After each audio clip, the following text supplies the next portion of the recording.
My name is Sophia Bennett. I am 34 years old. Back when I still trusted her completely, my mother had pushed me hard to marry my husband and insisted we use the exact fertility clinic she recommended when we learned he could not father a child naturally. That was the moment everything changed. Now, here I sat, 5 months pregnant in our family lawyer's office in Columbus, Ohio, with my mother across the table, demanding I sign over full control of my grandmother's trust to protect the baby properly. The lawyer slid a thick folder toward me instead, his voice low as he explained the emails and payment records showing she had secretly paid $45,000 to bribe the clinic staff and switch the sperm samples herself. My stomach dropped as the truth hit, but with one hand on my belly, a cold, unbreakable determination settled in my chest. I would not let her turn my child into another tool for her control. If you have ever sat across from a parent and realized they had been playing God with your life, drop a comment below and tell me what that moment felt like for you. The lawyer Michael Sanders kept talking, but I barely heard him at first. The papers in front of me showed everything in black and white. My mother, Linda Bennett, had met with my husband multiple times behind my back. She had chosen the clinic handled the paperwork and slipped the nurse and the embryologist enough cash to make sure the donor sperm from Jason Riley was used instead of my husband's. She had done it months before we even walked into the first appointment, all while smiling at me over Sunday dinners and telling me how proud she was that I was finally doing the right thing for the family. I looked up at her. My mother sat there in her cream blouse posture, perfect lips pressed into that familiar thin line she used whenever she thought I was being difficult. "Sophia, you are overreacting again," she said, voice smooth as if we were discussing the weather. "I only stepped in because you and your husband were taking forever. A child needs stability, and I made sure you got one. You should be thanking me instead of sitting here with that betrayed look on your face." My father, David Bennett, shifted in his chair beside her. His face went pale, eyes wide with genuine shock. He opened his mouth once, closed it, then finally interrupted in a quiet but firm tone I had never heard him use with her before. "Linda, let the girl breathe. This is a lot to take in at once." He reached toward the folder but stopped short as if touching the papers might make the betrayal real. My mother shot him a sharp glance. "David, do not start undermining me now. I have carried this family on my back for 30 years. Sophia has always needed a push. Remember how she almost turned down your husband because she thought she was too independent? I fixed that. I fixed everything." The sarcasm in her tone cut deep, laced with that long-held resentment I had felt for years, but never named. She had never liked how I built my own career in marketing, how I kept the old family home in my name after my grandmother left it to me, or how I refused to move back into their neighborhood so she could watch the baby every day. Every decision I made that did not revolve around her approval felt like a personal insult. I swallowed hard, my hand still resting on the small curve of my belly. The baby kicked right then as if reminding me what was really at stake. "You paid people to lie about my pregnancy?" I said, voice steadier than I felt. "You went behind my back and your husband's and played with our future like it was yours to rewrite." My mother leaned forward, eyes narrowing. "And it worked, did it not? You are pregnant. You have the family you always said you wanted. Stop acting like the victim, Sophia. Your sister never questioned my help when she needed it. She understood that sometimes a mother has to make the hard choices. My sister was not even in the room, but my mother brought her up anyway the way she always did." The comparison landed like a slap. My father looked between us, his jaw tight now, the shock turning into quiet anger he clearly did not know how to voice yet. He stood up abruptly and walked to the window, staring out at the Columbus skyline as if he needed distance from the conversation. The lawyer cleared his throat. "Mrs. Bennett, these records show you coordinated with your son-in-law to keep the switch hidden. There are also notes here about future plans to demand a DNA test after the birth and use the results to pressure Sophia into signing new trust documents. That crosses into fraud territory." My mother laughed a short, cold sound. "Fraud, please. I was protecting my granddaughter's future." Sophia has never been good at thinking long term. She would have let that trust sit there collecting dust while she chased her little career. I made sure the baby would have what she needs. I felt the room tilt. All those late night calls I had overheard between my mother and my husband suddenly made sense. The way she had casually mentioned updating the trust just in case during every visit. The subtle jabs about how I was hormonal and paranoid whenever I asked why she was suddenly so interested in my finances. She had been building this web for over a year, using guilt and obligation as the glue. My best friend and coworker Rachel Morrison had warned me weeks earlier when I mentioned my mother's strange insistence on joining every doctor appointment. Sophia, something feels off, she had said over coffee at our usual spot downtown. No one is that involved unless they want something. I had brushed it off then, telling myself Rachel was just being protective. Now her words echoed like a warning I should have heeded. My mother turned back to me, voice dropping into that honeyed tone she used when she wanted to reel me back in. Sweetheart signed the papers today, and we can put this behind us. Think of the baby. Think of what people will say if this gets out. Do you really want to drag the family name through the mud just because you cannot handle a little help? The psychological jab landed exactly where she intended. For a second, I felt that old pull, the childhood voice whispering that disagreeing with my mother meant I was ungrateful, selfish, not a good daughter. But the folder in front of me burned like proof that the voice had always been a lie. My father finally spoke again from the window, his voice rough. Linda, enough. This is not help. This is, I do not even know what to call it. He turned, and the look he gave her was one of pure disbelief mixed with something close to betrayal. It was the first time I had ever seen him push back so directly. I stood up slowly, legs shaky but spine straight. I need time to think, I said, gathering the copies the lawyer had already prepared for me. And I need to talk to my husband, alone. My mother's eyes flashed. Sophia, do not walk out of here and make another mistake. You have always been the one who needed saving from yourself. The words stung, but I kept moving toward the door. As I stepped into the hallway, my phone buzzed. A text from my husband. Your mother just called. We need to talk before you believe whatever they told you. My stomach twisted tighter. I had no idea how deep the collusion went, but one thing was clear. The woman who had raised me had spent months engineering a secret that could destroy my marriage, my trust, and my future with my child. And she still believed she was the hero of the story. That night, I drove home through the quiet Columbus streets, the folder heavy on the passenger seat. My husband was waiting in the living room when I walked in, his face pale. Before I could even speak, he started talking fast. She said it was the only way. She said you would never understand how important a baby was to the family. Sophia, I was scared to tell you the truth about my diagnosis. She made it sound like we were doing the right thing together. I stared at him, the man I had built a life with, and felt the ground shift again. My mother had not just betrayed me, she had pulled him into her web too. The next morning, I called Rachel first thing.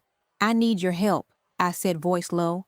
Something big is happening, and I cannot do it alone. She did not hesitate.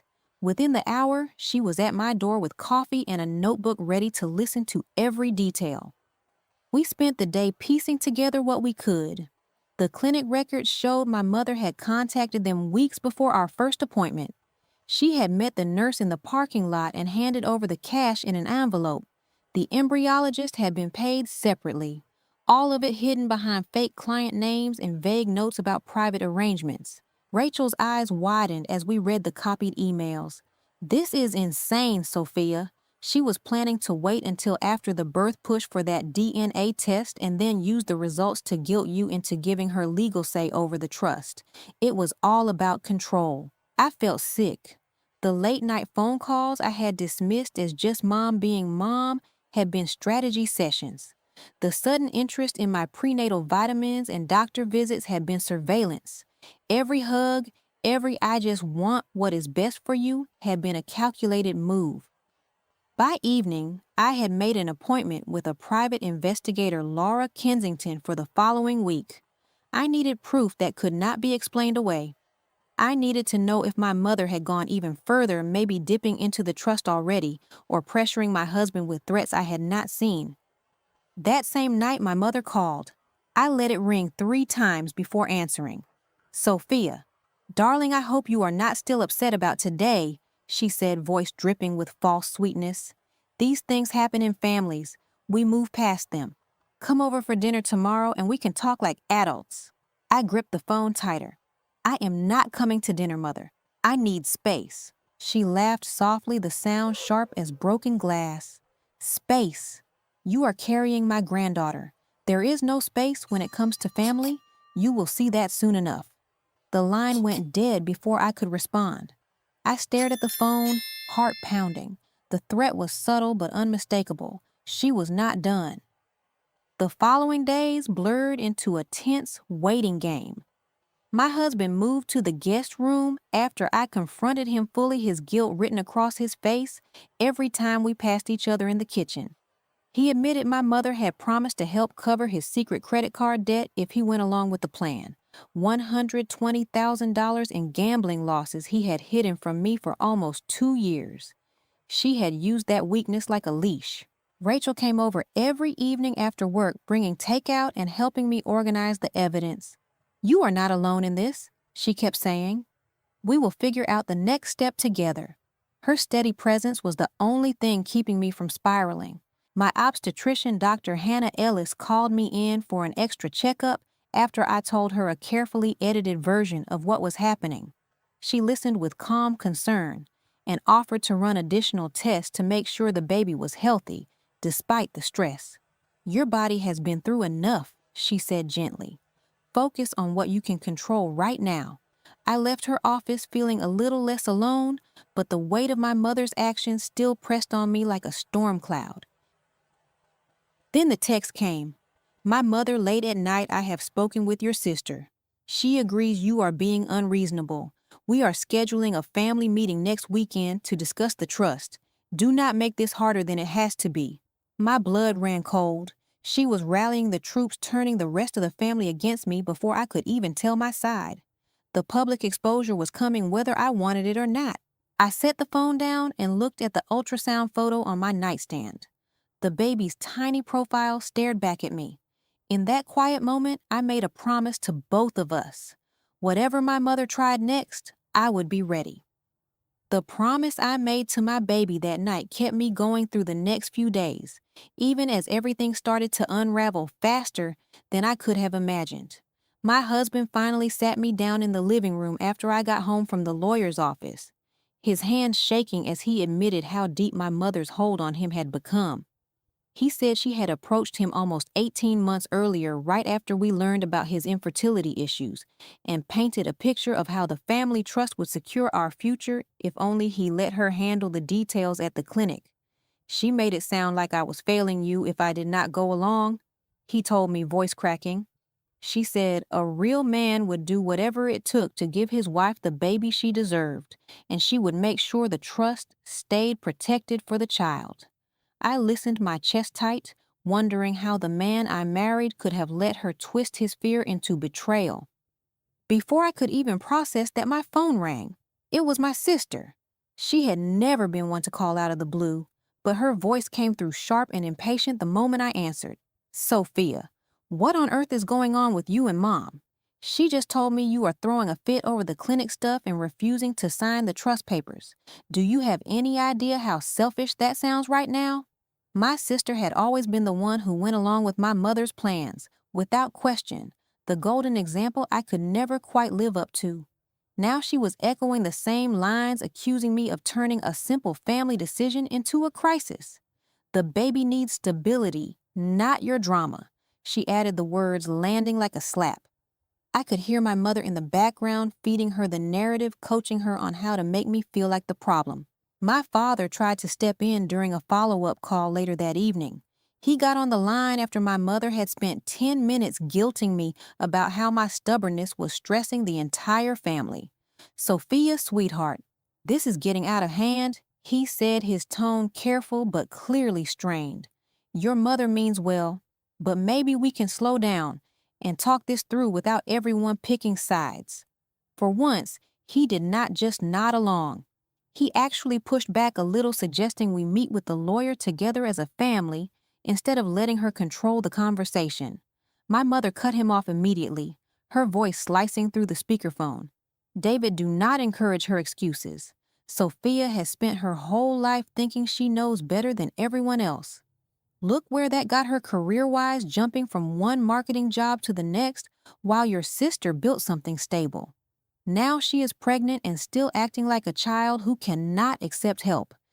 The sarcasm dripped from every word, that long-held resentment finally out in the open, as if my independence had always been an insult to her.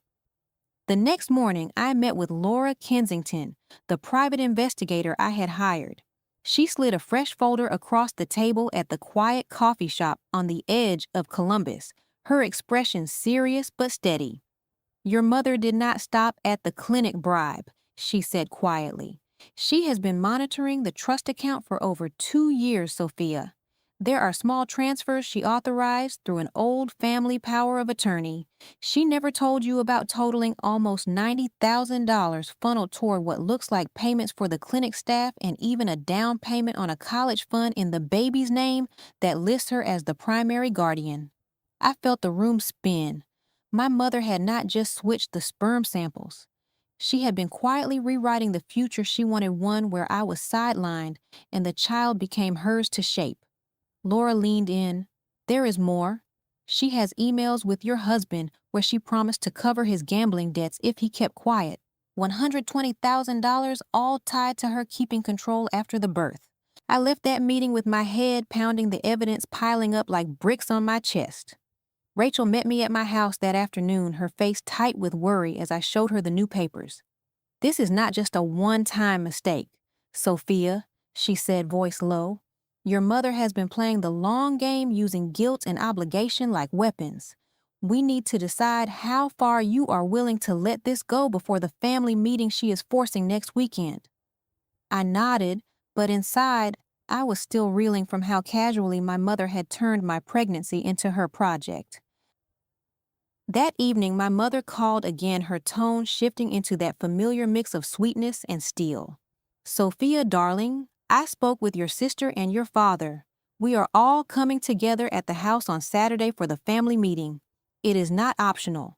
The baby will be here soon, and we need to have the trust sorted before any more damage is done to your reputation. People are already asking questions about why you are suddenly so distant. The jab was deliberate, a reminder that she could shape the narrative, with the rest of the extended family painting me as the ungrateful daughter while she played the concerned grandmother. If you force me to explain the clinic situation to everyone, it will not look good for you, she added, the threat hanging there like a noose. Think about what that would do to your husband, to the baby. Do you really want to be the one who tears this family apart over a little help I gave out of love? My father texted me separately right after something he almost never did. I am trying to talk sense into her, but she is dug in. Please come to the meeting. We can sort this without it blowing up. His attempt at mediation felt genuine, but it also showed how much my mother dominated even him after 30 years of marriage. My husband overheard the call and stepped into the kitchen, his face pale. She is not going to stop, he whispered. She told me last week that if you fought back, she would make sure the trust went to the baby under her supervision. I should have told you sooner. His confession hit like another layer of betrayal, but I could see the fear in his eyes, the way my mother had used his weaknesses against both of us. By Friday, the pressure had built to a breaking point. My sister sent a group text to the family, including my mother's chosen wording about resolving the trust issues for the sake of the grandchild. Rachel stayed late that night, helping me prepare a folder of my own evidence to bring to the meeting. Whatever happens Saturday, you are not walking in alone, she promised. Dr. Hannah Ellis had even called earlier that day after I updated her, offering to write a letter about the stress the situation was causing if I needed it for the lawyer. Small supports like that kept me standing, but the dread of facing my mother in front of everyone gnawed at me. Saturday morning arrived too quickly. I drove to my parents' house with the folder on the passenger seat, my hand resting on my belly the whole way. The baby kicked hard, as if sensing the tension. When I pulled into the driveway, I saw my sister's car already there along with my brother-in-law, Mark Thompson's truck. He had never been deeply involved before, but my mother must have pulled him in too because he stood on the porch with a serious look. My mother opened the door before I could knock her smile tight and knowing. "Glad you could make it, Sophia," she said, voice carrying that edge of victory. "Now we can finally get this straightened out like adults." Inside, the living room felt charged, everyone seated like we were about to hold court. My father sat on the couch, jaw clenched, clearly uncomfortable, but not speaking up yet. My sister crossed her arms, already nodding along to whatever my mother had prepped her to say. My husband had arrived separately and would not meet my eyes. Laura Kensington had texted me earlier that morning with one last piece of evidence, something she said could change everything at the meeting if I chose to use it. I had it saved on my phone, heart pounding, as I wondered whether this gathering was about to explode into the public exposure my mother never saw coming. My mother did not even pause when she saw me glance at my phone. She kept speaking in that calm, controlled voice she always used when she thought she had the room under control, laying out her version like it was gospel. "Sophia, we all know you have struggled with making the right choices for this family. That is why I stepped in at the clinic. It was not betrayal. It was necessary guidance. Now sign the trust papers so we can move forward and give your child the future she deserves, instead of whatever half-baked plan you have in that head of yours." The words landed like ice water down my back. My sister nodded vigorously from her chair, arms still crossed. "Exactly, Sophia. Mom has only ever wanted what is best. You are making this so much harder than it needs to be." My brother-in-law shifted uncomfortably beside her but stayed silent, eyes fixed on the carpet. My husband sat across from me, pale and avoiding my gaze completely. My father, who had been quiet up to that point, suddenly leaned forward. His reaction was different this time, not the careful mediation from before, but a sharp edge of frustration breaking through. "Linda, stop talking over everyone like you are the only one with a brain. This is not guidance. This is you deciding for all of us again." His voice cracked on the last word. The shock from the lawyer's office now fully turned into quiet but visible anger that made the whole room go still for a second. My mother's eyes narrowed at him. "David, do not start with your sudden backbone now. You have let me handle these things for 30 years because you know I am right. Sophia has always been the difficult one, chasing her marketing career like it mattered more than family. Your sister never needed this kind of intervention. She understood loyalty. The jab was pure venom, that long resentment pouring out in front of everyone, as if my independence had personally offended her for decades. I felt my pulse hammering. Rachel's advice from our last coffee run echoed in my head, steadying me. I stood up slowly, phone in hand, and looked straight at my mother. "You want to talk about loyalty, fine. Let us talk about the new bank records Laura Kensington just sent me." I held up the screen so everyone could see the transfer details. "Another $60,000 moved last month using that old power of attorney you never told me about. You listed yourself as the legal guardian on the baby's future accounts. This was never about helping me. This was about taking over completely." The room exploded. My mother's face went white, then flushed with fury. "How dare you bring outsiders into family business? Laura Kensington is nothing but a paid snoop you hired to twist everything." But her voice wavered for the first time, the control slipping as my sister stared at her in open disbelief. "Mom, is that true? You did not tell any of us about extra transfers." My sister's question hung there, the first crack in her blind support. My father stood up fully now, his reaction shifting from anger to something colder, more final.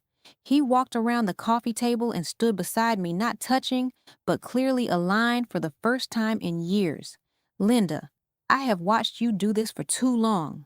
You pushed Sophia away when she would not follow your script. You pulled your son-in-law into your schemes with his debts. This stops today." His words were not loud, but they carried the weight of 30 years of quiet compliance finally breaking. My husband finally spoke, voice trembling. "It is true.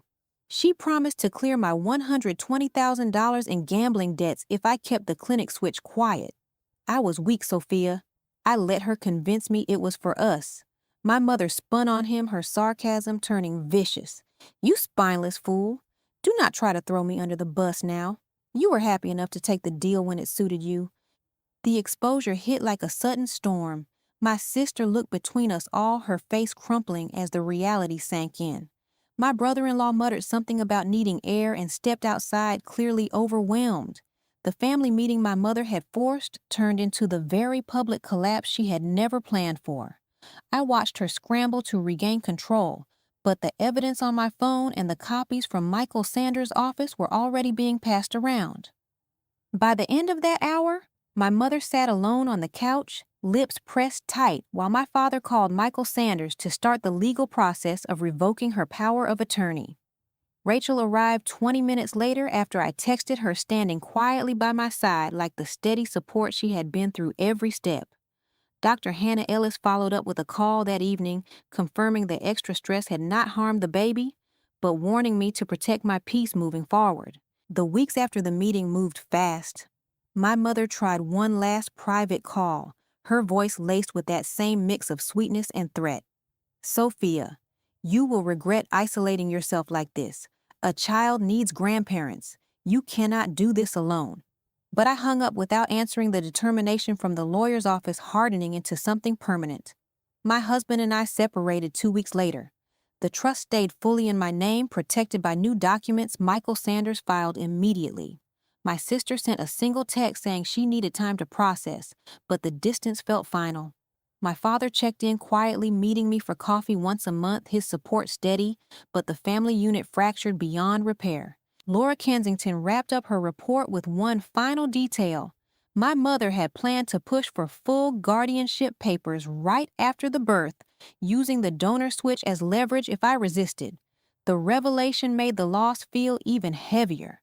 I had protected my child, but I had lost the version of family I thought I had. 4 months later, my daughter was born in a quiet Columbus hospital room, with only Rachel and my father present. She was perfect, healthy, and mine in every way that mattered. I named her Margaret after my grandmother, the one who had left me the trust as true security, not control. My husband signed the divorce papers without contest, his guilt and my mother's influence too much to overcome. My mother sent flowers, but no card, a final silent jab that confirmed the bridge was burned. I went back to my marketing job part-time after maternity leave, balancing work and motherhood with Rachel's help as she became the aunt my daughter would actually know. My father visited often, rebuilding his own relationship with me away from my mother's shadow. But the irreversible loss sat there every time I looked at family photos or thought about holidays. I had won my autonomy, protected my child's future, but I had lost the mother I once believed in, and the sister who had chosen sides without hesitation. The family I grew up with was gone, replaced by something smaller, quieter, and more honest. Looking back now, I realize my mother's emotional coercion had been the thread running through every decision she pushed on me. She never saw me as capable on my own. She saw me as a project to mold, even if it meant secret bribes, hidden transfers, and turning my husband against me. The sudden public exposure at that family meeting shattered her plan in hours, but the cost was the relationships that could not be rebuilt. I still live in Columbus, in the house my grandmother left me, raising Margaret with the kind of freedom I fought for. My father and I talk more openly than we ever did. Rachel and I laugh about how close we came to losing everything. Yet on quiet nights when the baby is asleep, the emptiness of what I lost sometimes creeps in. Choosing myself came with a price I paid willingly, but it was still a price. Some mothers build their children up. Mine tried to own me instead. And in the end, I had to walk away to keep us both free. Thank you for listening to my story. If you have ever had to choose between family loyalty and protecting your own peace, even when it meant losing people you love, tell me in the comments what that choice cost you. I read every single one,